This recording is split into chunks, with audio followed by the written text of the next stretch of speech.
जय जगन्नाथ पिलाने मु सौम्य आपन स्वागत कर नुआ सेक्शन को जो आम किसी ओडिशार most important GK question discussion करबे जोटा कि एग्जाम पॉइंट बहुत बहुत गुरुत्वपूर्ण रहो।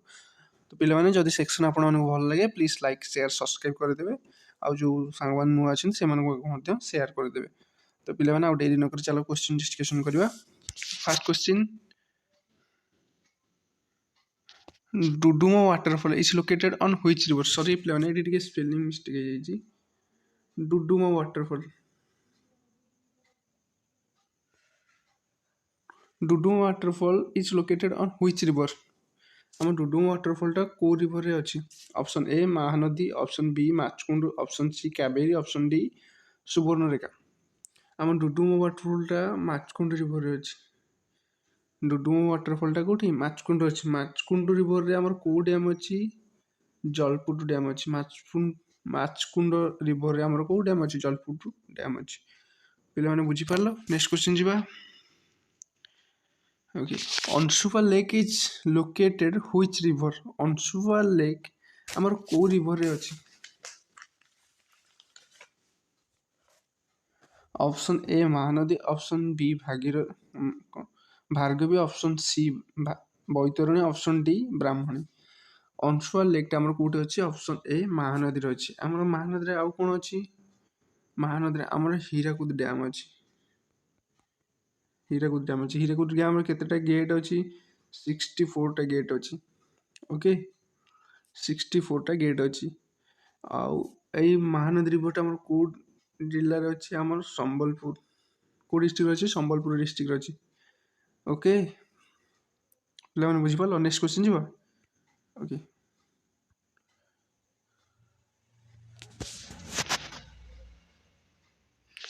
Which hill Salandi river flow? माने को नदी रे हमर साळंदी रिवरटा बहि जाईची? Option A Deomali, option B Meghasini, option C Nilgiri, option D Daringbadi.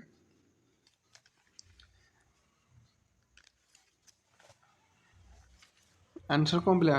Option B Meghasini. Meghasini हम साळंदी रिवर फ्लो करिछि। ओके पिलाने 5 number, which district has the highest rice production in Odisha? Odisha रे सबुठो राइस प्रोडक्शन हमर कोठी हुए? Option A Koraput, option B Balangir, option C Khordha, option D Bargarh. हमर सब कोठी प्रोडक्शन राइस हुए बेसी? ऑप्शन डी बरगढ़ रे। आम बरगढ़ को मध्य ओडिशार कौन कह जाए? भात हांडी कह जाए।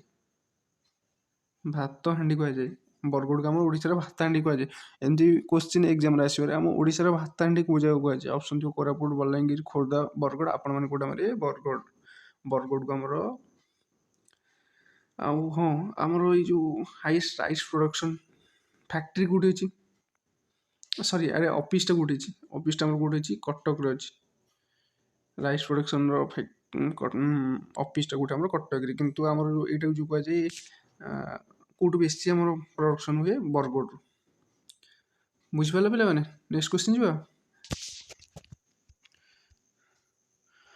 When did the Paika revolution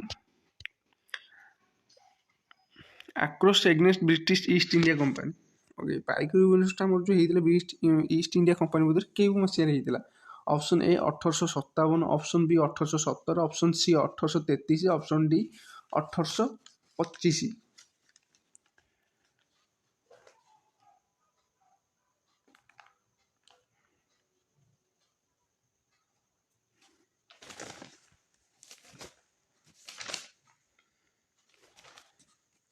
मैंने केबे हितला एटा?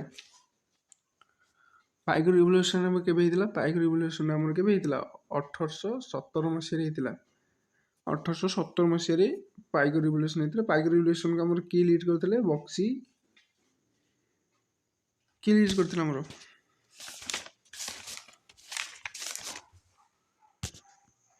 बक्सी जगबंधु। बुझिपाल? पाइक रिवोल्यूशन हम 1817 मसीह होता या बक्सी जगबंधु लीड करते। ओके नेक्स्ट क्वेश्चन जो सी क्वेश्चन पुणी पड़ेगा। Who lead the Khordha pike revolution? हम खोर्धा रे होता पाइक रिवोल्यूशन या किए लीड करते? Bakshi Jagabandhu, option B Chakra Bisoi, option C Veer Surendra Sai, option D Dipu. Option A Bakshi Jagabandhu. କିଛି ସମୟ ପୂର୍ବରୁ ତମକୁ କହିଲି ପାଇକ ରିଭଲ୍ୟୁସନ୍ କିଏ ଲିଡ୍ କରିଥିଲେ? ବକ୍ସି ଜଗବନ୍ଧୁ। ଏ କୋଉଠି ହେଇଥିଲା? ଖୋର୍ଦ୍ଧାରେ ହେଇଥିଲା। ଏ କେଉଁ ମସିହାରେ ହେଇଥିଲା? 1817 ମସିହାରେ ହେଇଥିଲା। ଓକେ, ବୁଝିପାରୁଛ ପିଲାମାନେ? ନେକ୍ସଟ କ୍ୱେଶ୍ଚିନ୍ ଯିବା।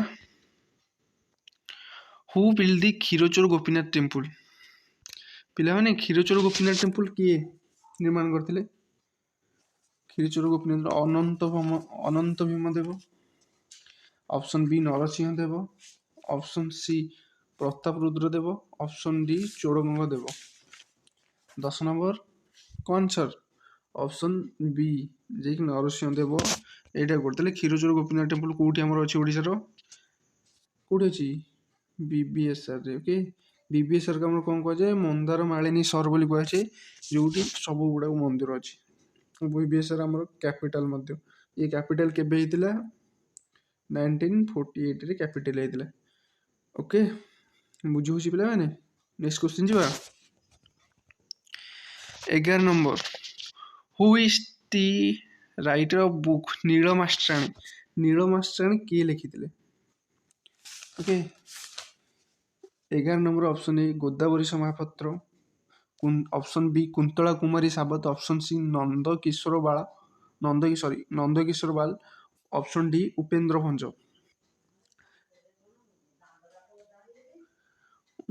ପିଲାମାନେ ନୀଳମାଷ୍ଟ୍ରାଣୀ କିଏ ଲେଖିଥିଲେ? ଆମର ଗୋଦାବରୀଶ ମହାପାତ୍ର। ବୁଝିପାରିଲ? Godabarish Mahapatra. In which district of Odisha Chhau dance is perform? ଚୁଆ ଡ୍ୟାନ୍ସଟା ଆମର ଓଡ଼ିଶାର କୋଉ ଡିଷ୍ଟ୍ରିକ୍ଟରେ ପରଫର୍ମ କରାଯାଏ? Option A Koraput, option B Kandhamal, option C Mayurbhanj, option D Kalahandi. ଆମ ଚୁଆ ଡ୍ୟାନ୍ସଟା ଆମର କୋଉଠି? ମୟୂରଭଞ୍ଜରେ କରାଯାଏ। ମୟୂରଭଞ୍ଜରେ ଆମର କ'ଣ? ମୟୂରଭଞ୍ଜରେ ଆମର ଏରିଆ ୱାଇଜ୍ ମୟୂରଭଞ୍ଜ ଆମର ବଡ଼। ବୁଝିପାରିଲ? ସରି ପିଲାମାନେ, area wise Baleswar I think, ନାଇଁ ଏରିଆ ୱାଇଜ୍ ମୟୂରଭଞ୍ଜ ବଡ଼। ମୟୂରଭଞ୍ଜ। ତ ପିଲାମାନେ ଏଇଟା କମେଣ୍ଟ କର, ଆମର ଏରିଆ ଅନୁସାରେ କୋଉ ଡିଷ୍ଟ୍ରିକ୍ଟଟା ବଡ଼ ସବୁଠୁ? ବୁଝିପାରିଲ? ଏରିଆ ୱାଇଜ୍ କୋଉ ଡିଷ୍ଟ୍ରିକ୍ଟଟା ବଡ଼, ପପୁଲେସନ୍ ଦୃଷ୍ଟିରୁ କୋଉ ଡିଷ୍ଟ୍ରିକ୍ଟଟା ବଡ଼ ବେଶୀ ଅଛନ୍ତି ପପୁଲେସନ୍? এই দুইটা কোশ্চিন কমেন্ট কর। In which district? ପିଲାମାନେ ଏଇଟା ଡବଲ ଟାଇପ୍ ଅଛି। In which district Odisha Deomali mountain located? Deomali ମାଉଣ୍ଟେନ୍ଟା ଆମର ଓଡ଼ିଶାର କୋଉ ଜାଗାରେ ଦେଖାଯାଏ? କୋଉ ଡିଷ୍ଟ୍ରିକ୍ଟରେ ଦେଖାଯାଏ? Okay, option A Ganjam, option B Baleswar, option C Koraput, option D Gajapati. 13 number option Deomali କୋଉଠି ଆମର ଦେଖାଯାଏ? କୋରାପୁଟରେ ଦେଖାଯାଏ। ବୁଝିପାରିଲ? ଦେଓମାଳି କୋରାପୁଟରେ ଦେଖାଯାଏ। Kalinga war took place in which river bank? Kalinga ରିଭରଟା ଆମର କୋଉ ବ୍ୟାଙ୍କ ରିଭର ସାଇଡ଼ରେ ହେଇଥିଲା? Bank of Daya river, bank of Baitarani river, ନା ଉଦୟଗିରି ଲଲିତଗିରି? ଆମର କ'ଣ କୋଉ ବ୍ୟାଙ୍କ ସାଇଡ଼ରେ ହେଇଥିଲା? ଆମର bank of Daya river. Option A, ଯୋଉଠି ଏଇଠି କ'ଣ ଅଶୋକ ୱିନ୍ କରିଥିଲେ କଳିଙ୍ଗ ୱାର। ଅଶୋକ ୱିନ୍ କରିକି ବୁଦ୍ଧିଜିମ୍ ଧର୍ମ ନେଇଥିଲେ। ଓକେ, ବୁଝିପାରିଲ? ନେକ୍ସଟ କ୍ୱେଶ୍ଚିନ୍ ଯିବା। Which year Gandhi visit Odisha? Gandhi ଆମର କେବେ ଓଡ଼ିଶା ଭିଜିଟ୍ କରିଥିଲେ ପ୍ରଥମ ଥର? 1921, option B 1923, option C 1931, option D 1932। Gandhi ଆମର 1921ରେ ଆସିଥିଲେ ଓଡ଼ିଶାକୁ ପ୍ରଥମ ଥର ବୁଲିବା ପାଇଁ। ତାଙ୍କୁ କିଏ ଡାକିଥିଲେ? ଗୋପବନ୍ଧୁ ଦାସ। ଗୋପବନ୍ଧୁ ଦାସ ତାଙ୍କୁ ଡାକିଥିଲେ, ଯିଏକି ଆମ ଓଡ଼ିଶା ବୁଲିବା ପାଇଁ। ଆମ ଓଡ଼ିଶାର ଗାନ୍ଧୀ କିଏ? ଓଡ଼ିଶାର ଗାନ୍ଧୀ କହିଲେ କିଏ? ଗୋପବନ୍ଧୁ ଦାସକୁ ଆମ ଓଡ଼ିଶାର ଗାନ୍ଧୀ କୁହାଯାଏ। ବୁଝିପାରିଲ? ପିଲାମାନେ ବୁଝିପାରୁଛ? ଯଦି ନ ବୁଝିପାରୁଛ କମେଣ୍ଟ କର, ସାର୍ ଆଉ ଟିକେ ଭଲସେ ବୁଝାଅ, ଆଉ ଟିକେ ଭଲସେ ମୁଁ ବୁଝିବାକୁ ଚେଷ୍ଟା କରିବି। ବୁଝିପାରିଲ? ଯଦି ପିଲାମାନେ ଭଲ ଲାଗୁଥାଏ ସେକ୍ସନ୍, ପ୍ଲିଜ୍ ଲାଇକ୍ କରିଦିଅ। ଓକେ, ନେକ୍ସଟ କ୍ୱେଶ୍ଚିନ୍ ଯିବା।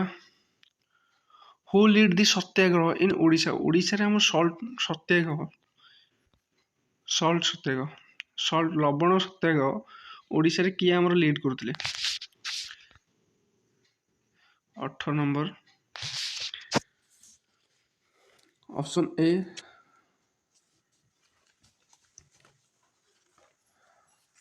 Lakshmi Narayan Mishra, option B Bhagirathi Pattanayak, option C Rajesh Bhoi, option D Surendranath Das. ଆମ ଓଡ଼ିଶାର ସଲ୍ଟ ସତ୍ୟାଗ୍ରହ କିଏ ଲିଡ୍ କରିଥିଲେ? Surendranath Das. Option D Surendranath Das. The Chandrakala ନାଟକ ୱାଜ୍ ରିଟିନ୍ ବାଇ। ଚନ୍ଦ୍ରକଳା ନାଟକ କିଏ ଲେଖିଥିଲେ? ଚନ୍ଦ୍ରକଳା ନାଟକ କିଏ ଲେଖିଥିଲେ? ବିଶ୍ୱନାଥ କବିରାଜ ନା ଅନନ୍ତ ଦାସ ନା ଜୟଦେବ? Option D Achyutananda. ଚନ୍ଦ୍ରକଳା ନାଟକ ଆମର ବିଶ୍ୱନାଥ କବିରାଜ ଲେଖିଥିଲେ। ବିଶ୍ୱନାଥ କବିରାଜ ଚନ୍ଦ୍ରକଳା ନାଟକ ଲେଖିଥିଲେ। ପିଲାମାନେ ଆଜି ପାଇଁ ଏତିକି। ଯଦି ସେକ୍ସନ୍ ଆପଣଙ୍କୁ ଭଲ ଲାଗିଥାଏ ପ୍ଲିଜ୍ ଲାଇକ୍ ସେୟାର ସବସ୍କ୍ରାଇବ୍ କରିଦେବେ ଆଉ ସାଙ୍ଗମାନଙ୍କୁ ମଧ୍ୟ ସେୟାର କରିଦେବେ।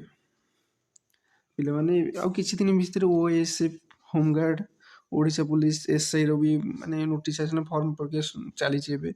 ଆଉ ଏହାପରେ ବୋଧେ ଆଉ 6-7 ଦିନ ବା 10 ଦିନ ଭିତରେ ହୋମଗାର୍ଡ଼ର ବି ନୋଟିସ୍ ମାନେ ବାହାରି ପଡ଼ିବ। ଅନଲାଇନ୍ ଆପ୍ଲାଏ କରାହେବ, ସେଇଟା ଅଫଲାଇନ୍ ଆପ୍ଲାଏ କରାହେବ ଆଇ ଥିଙ୍କ। ସେଇଟା ବି ଆପ୍ଲାଏ କରାହେବ। ତାପରେ ବି ତା ଭିତରେ କମ୍ୟୁନିକେସନ୍ କନେଷ୍ଟବଳ କେବେଠୁ ନୋଟିସ୍ ଛାଡ଼ିକି ଅଛି, ଖାଲି ସେ ତାର ନୋଟିସ୍ ଆସିଲା ପରେ ଆପ୍ଲାଏ ଡେଟ୍ କହିଦେବ।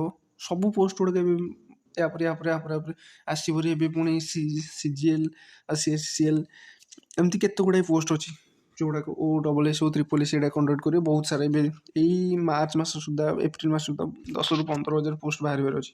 ଯଦି ପିଲାମାନେ ତୁମେ ସେଥିରୁ ଗୋଟେ ପୋଷ୍ଟ ନେଉଛନ୍ତି ଏବେଠୁ ପ୍ରାକ୍ଟିସ୍ କରିଦିଅ। ପଢ଼ାପଢ଼ିରେ ଏବେଠୁ ମନ ଦେଇକି ପାଠ ପଢ଼।